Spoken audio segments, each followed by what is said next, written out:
തോളൂർ പാലം നിർമ്മാണത്തോടനുബന്ധിച്ച് ബദൽ സംവിധാനമായി ഉപയോഗിച്ചിരുന്ന തോളൂർ സബ് റോഡ് പാലം തകർന്നതിനെ തുടർന്ന് അടിയന്തരമായി പഞ്ചായത്ത് സർവകക്ഷി യോഗം ചേർന്നു. പഞ്ചായത്ത് പ്രസിഡന്റ് ശ്രീകല കുഞ്ഞുണ്ണിയുടെ അധ്യക്ഷതയിൽ നടന്ന യോഗത്തിൽ വടക്കാഞ്ചേരി MLA സേവ്യർ ചിറ്റിലപ്പള്ളിയും പങ്കെടുത്തു.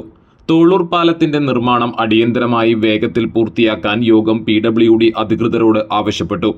ഇതിന്റെ അടിസ്ഥാനത്തിൽ ഇപ്പോൾ നിർമ്മാണം നടന്നുകൊണ്ടിരിക്കുന്ന തോളൂർ റോഡ് പാലത്തിന്റെ മെയിൻ സ്ലാബ് വാർപ്പ് ഈ മാസം 22-ന് നടത്തുന്നതാണെന്ന് PWD assistant executive engineer Binu NG, engineer Deepa VN എന്നിവർ ഉറപ്പു നൽകി.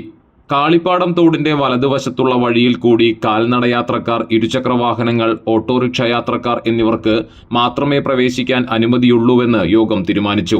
മറ്റു വലിയ വാഹനങ്ങൾ അതിക്രമിച്ച് കടന്നു പോവുകയാണെങ്കിൽ കർശന നടപടികൾ സ്വീകരിക്കുമെന്നും പൊളിഞ്ഞ പാലത്തിന്റെ ഇരുവശത്തും പോലീസ് ബാരിക്കേഡ് ഉയർത്തുമെന്നും അസിസ്റ്റന്റ് പോലീസ് കമ്മീഷണർ ശശിധരൻ യോഗത്തെ അറിയിച്ചു.